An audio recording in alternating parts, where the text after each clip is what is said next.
इसका मुख्य उद्देश्य मुद्रास्फीति, इन्फ्लेशन को मात देना और वेल्थ क्रिएशन है। निवेश की बुनियादी अवधारणाएं। निवेश शुरू करने से पहले इन 3 स्तंभों को समझना अनिवार्य है। जोखिम और रिटर्न। निवेश में जोखिम जितना अधिक होगा, रिटर्न की संभावना उतनी ही ज्यादा होगी। जैसे स्टॉक्स में रिस्क ज्यादा है तो रिटर्न भी ज्यादा, जबकि एफडी में रिस्क कम है तो रिटर्न भी कम। चक्रवृद्धि ब्याज। अल्बर्ट आइंस्टीन ने इसे दुनिया का 8वां अजूबा कहा था। जब आपके निवेश पर मिले ब्याज पर भी ब्याज मिलने लगता है तो लंबे समय में वो छोटी राशि करोड़ों में बदल जाती है। परिसंपत्ति आवंटन। अपने सारे पैसे एक ही जगह न लगाएं। इसे इक्विटी, डेब्ट, गोल्ड और रियल एस्टेट में बांटकर रखें। इक्विटी निवेश। शेयर बाजार में निवेश करना पैसिव इनकम का सबसे शक्तिशाली जरिया है। Direct stock. जब आप किसी कंपनी का शेयर खरीदते हैं तो आप उस कंपनी के हिस्सेदार बन जाते हैं। Large cap. बड़ी और सुरक्षित कंपनियां जैसे रिलायंस, टीसीएस। मिड कैप और स्मॉल कैप। तेजी से बढ़ने वाली कंपनियां जिनमें रिस्क और रिटर्न दोनों ज्यादा होते हैं। Mutual fund. अगर आपको शेयर बाजार की समझ नहीं है तो म्यूचुअल फंड सबसे अच्छा है। यहां एक फंड मैनेजर आपके पैसे को मैनेज करता है। सिर्फ हर महीने एक निश्चित राशि जैसे 500 रुपए या 5000 रुपए निवेश करना। Index funds. ये निफ्टी या सेंसेक्स की टॉप कंपनियों में निवेश करते हैं और इनका खर्च एक्सपेंस रेशियो बहुत कम होता है। निश्चित आय निवेश। ये उन लोगों के लिए है जो जोखिम नहीं लेना चाहते और सुरक्षित मासिक आय चाहते हैं। पीपीएफ। ये भारत में सबसे सुरक्षित लंबी अवधि का निवेश है। इस पर मिलने वाला ब्याज टैक्स फ्री होता है। FD, RD. बैंकों में पैसा जमा करना। ये सुरक्षित है लेकिन महंगाई को मात देने में अक्सर पीछे रह जाता है। Date funds. ये सरकारी बॉन्ड्स और कॉर्पोरेट पेपर्स में निवेश करते हैं। ये एफडी से थोड़ा बेहतर रिटर्न दे सकते हैं। पैसिव इनकम के लिए विशेष टूल्स। एसडब्ल्यूपी। ये सिप का उल्टा है। म्यूचुअल फंड में एक बड़ी राशि जमा करें और हर महीने एक तय रकम जैसे 20,000 रुपए वापस निकालें। बाकी बचा पैसा बढ़ता रहता है। आरईआईटीज। क्या आप जानते हैं कि आप 5,000 रुपए में भी बड़ी कमर्शियल बिल्डिंग्स जैसे ऑफिस स्पेस के मालिक बन सकते हैं? आरईआईटीज के जरिए आप रियल एस्टेट में निवेश करते हैं और आपको हर महीने तिमाही किराए के रूप में डिविडेंड मिलता है। टैक्स प्लानिंग और निवेश। निवेश केवल पैसा बढ़ाना नहीं बल्कि टैक्स बचाना भी है। ईएलएसएस। इसमें निवेश करने पर इनकम टैक्स की धारा 80C के तहत छूट मिलती है। LTCG. Long term capital gains. शेयरों को 1 साल से ज्यादा रखने पर टैक्स का लाभ मिलता है। निवेश के आधुनिक तरीके। आज के समय में पारंपरिक तरीकों के अलावा कुछ नए विकल्प भी उभरे हैं। P2P lending. आप सीधे किसी व्यक्ति या छोटे बिजनेस को लोन दे सकते हैं और 12 से 15% ब्याज कमा सकते हैं। Digital gold. बिना लॉकर की चिंता किए मोबाइल से सोना खरीदना। एक टर्म इंश्योरेंस और हेल्थ इंश्योरेंस ले। संपत्ति से आय। वित्तीय स्वतंत्रता का महामार्ग। संपत्ति से आय का अर्थ है ऐसी भौतिक या डिजिटल वस्तुओं का स्वामित्व होना जो समय के साथ मूल्य में बढ़ती है और आपको नियमित नकदी प्रवाह प्रदान करती है। इसे सोते समय पैसा कमाना भी कहा जाता है। Real estate. पारंपरिक और सबसे मजबूत स्तंभ। रियल एस्टेट संपत्ति से आय का सबसे पुराना और विश्वसनीय तरीका है। 2026 के परिप्रेक्ष्य में इसमें कई नए आयाम जुड़ गए हैं। आवासीय किराया। Long term rental. फ्लैट या मकान को परिवारों को किराए पर देना। यह स्थिरता देता है। Short term rental. Airbnb model. यदि आपकी संपत्ति किसी पर्यटन स्थल या मुख्य शहर में है तो इसे प्रतिदिन के आधार पर किराए पर देना पारंपरिक किराए से 2 से 3 गुना अधिक लाभ दे सकता है। स्टूडेंट हाउसिंग बटा पीजी। कॉलेज के पास की संपत्तियों को पेइंग गेस्ट के रूप में विकसित करना। Commercial real estate. दुकानें, ऑफिस स्पेस और गोदाम किराए पर देना। कमर्शियल रेंट आवासीय रेंट से अधिक होता है, आमतौर पर 8 से 11% यील्ड, और लीज एग्रीमेंट लंबे समय 5 से 10 साल के लिए होते हैं। Vehicle leasing. अपनी कार को जूम कार या ओला उबर जैसे प्लेटफार्मों पर लीज पर देना। Equipment rental. निर्माण कार्य की मशीनें, मिक्सर्स, जनरेटर्स, महंगे कैमरे, डीएसएलआर या इवेंट मैनेजमेंट का सामान किराए पर देना। Industrial leasing. छोटी फैक्ट्रियों को मशीनरी लीज पर देना ताकि उन्हें भारी शुरुआती निवेश न करना पड़े। कृषि और भूमि। जमीन एक ऐसी संपत्ति है जो दोबारा नहीं बनाई जा सकती। खेती की जमीन को बटाई पर देना। Solar farms. अपनी बंजर जमीन को सौर ऊर्जा कंपनियों को 25 साल की लीज पर देना। तेजी से बढ़ता पैसिव इनकम मॉडल है। Timber plantation.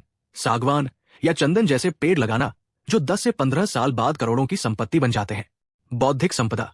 ये अदृश्य संपत्ति है लेकिन इसका रिटर्न भौतिक संपत्ति से भी अधिक हो सकता है। Copyrights, royalties. यदि आपने कोई किताब लिखी है, गाना कंपोज किया है या कोई सॉफ्टवेयर बनाया है तो उसके हर उपयोग पर आपको जीवन भर रॉयल्टी मिलती है। पेटेंट्स। किसी तकनीकी आविष्कार का पेटेंट कराना और उसे बड़ी कंपनियों को लाइसेंस करना। फ्रेंचाइजिंग। यदि आपका कोई सफल बिजनेस मॉडल है तो उसका नाम, ब्रांड दूसरों को इस्तेमाल करने देना और बदले में फ्रेंचाइजी फीस लेना। संपत्ति से आय बनाने के रणनीतिक नियम लोकेशन, रियल एस्टेट में स्थान ही सब कुछ है। भविष्य के विकास, मेट्रो, एयरपोर्ट को देखकर निवेश करें। संपत्ति की मरम्मत के लिए अपनी आय का 10% हमेशा अलग रखें। किसी भी भौतिक संपत्ति को खरीदने से पहले कागजात की सरकारी जांच जरूर कराएं। सारा पैसा एक ही जमीन या एक ही कार में न लगाएं। Asset tokenization. अब ब्लॉकचेन तकनीक की मदद से बड़ी संपत्तियों के छोटे छोटे हिस्से खरीदे जा सकते हैं। उदाहरण के लिए मुंबई के एक मॉल में आप 1% के मालिक बन सकते हैं और उसी अनुपात में किराया पा सकते हैं। ये तकनीक छोटे निवेशकों के लिए संपत्ति से आय के द्वार खोल रही है। संपत्ति से आय रातों रात अमीर बनने की योजना नहीं है। इसमें धैर्य और सटीक चयन की आवश्यकता होती है। एक बार जब आपकी संपत्ति आपकी देनदारियों से ज्यादा कमा कर देने लगती है, तब आप सही मायने में आर्थिक रूप से स्वतंत्र कहलाते हैं। Digital assets. डिजिटल एसेट्स 2026 की अर्थव्यवस्था का सबसे शक्तिशाली स्तंभ है। डिजिटल एसेट्स 21वीं सदी की नई जागीरदारी। डिजिटल एसेट वह संपत्ति है जो बाइनरी कोड 0 और 1 के रूप में मौजूद है, लेकिन जिसका वास्तविक मौद्रिक मूल्य है। भौतिक संपत्ति जैसे जमीन की तुलना में इसके 3 बड़े फायदे हैं: जीरो मेंटेनेंस, ग्लोबल रीच और असीमित स्केलेबिलिटी। 1. कंटेंट आधारित डिजिटल एसेट्स।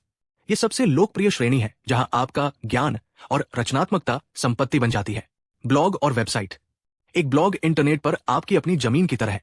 कमाई का जरिया, गूगल एडसेंस, स्पॉन्सर्ड पोस्ट और एफिलिएट मार्केटिंग। 2026 का ट्रेंड अब केवल टेक्स्ट नहीं, बल्कि संचालित इंटरैक्टिव टूल जैसे कैलकुलेटर या एआई चैटबॉट्स वाले ब्लॉग सबसे ज्यादा पैसिव इनकम देते हैं। यूट्यूब और वीडियो लाइब्रेरी। यूट्यूब चैनल एक ऐसी संपत्ति है जो आपके सोते समय भी विज्ञापन दिखाती है। Asset value. पुराने वीडियो सालों तक व्यूज और रेवेन्यू जनरेट करते रहते हैं। Faceless channels. एआई का उपयोग करके बिना चेहरा दिखाए चैनल बनाना आज का सबसे बड़ा एसेट मॉडल है। ई बुक्स और ऑनलाइन कोर्सेज। यदि आप किसी विषय में माहिर हैं तो उसे एक बार रिकॉर्ड करें या लिखें। प्लेटफॉर्म उदेम्य, कौरसेरा या Amazon किंडल, KDP। फायदा, इसे बनाने में एक बार मेहनत लगती है, लेकिन इसकी बिक्री की कोई सीमा नहीं है। सॉफ्टवेयर और कोड आधारित एसेट्स। ये तकनीकी रूप से सबसे अधिक लाभदायक क्षेत्र है। सास, एक छोटा सा टूल बनाना जैसे PDF कन्वर्टर या बैकग्राउंड रिमूवर जो लोगों की समस्या हल करे। Monthly income. लोग इसका उपयोग करने के लिए मासिक सब्सक्रिप्शन देते हैं। Mobile apps. प्ले स्टोर या ऐप स्टोर पर मौजूद एक सरल ऐप भी विज्ञापनों और इन ऐप खरीदारी के जरिए स्थिर पैसिव इनकम दे सकता है। थीम्स और प्लगइन्स। वर्डप्रेस थीम्स या शॉपिफाई प्लगइन्स बनाकर थीम फॉरेस्ट जैसे मार्केटप्लेस पर बेचना। वित्तीय और ब्लॉकचेन एसेट्स। 2026 में वेब 3.0 ने डिजिटल संपत्ति की परिभाषा बदल दी है। क्रिप्टो करेंसी और स्टेकिंग। क्रिप्टो को केवल खरीदना निवेश नहीं है। स्टेकिंग के जरिए आप अपनी डिजिटल करेंसी को नेटवर्क में लॉक करते हैं और बैंक ब्याज की तरह हर महीने नए सिक्के प्राप्त करते हैं। NFTs, डिजिटल आर्ट, म्यूजिक या वर्चुअल जमीन के मालिकाना हक को NFT के रूप में रखना। इनकी रीसेल पर आपको जीवन भर रॉयल्टी मिल सकती है। Domain flipping.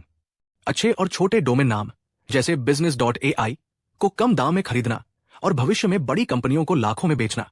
उस क्षेत्र को चुनें जिसमें आपको रुचि हो, जैसे टेक्नोलॉजी, फाइनेंस या कुकिंग। स्केलेबिलिटी। ऐसा एसेट बनाएं जिसे एक साथ लाखों लोग देख या खरीद सकें। निरंतरता। AI का उपयोग करके अपने कंटेंट को अपडेट रखें ताकि वो पुराना न हो जाए। डिजिटल एसेट्स भविष्य की तिजोरी है। जहां भौतिक संपत्तियां कर और रखरखाव की मांग करती है, वही डिजिटल संपत्तियां न्यूनतम खर्च में अधिकतम रिटर्न देती है। जिसके पास डिजिटल अटेंशन और डिजिटल इन्वेंट्री है, वही सबसे अमीर है।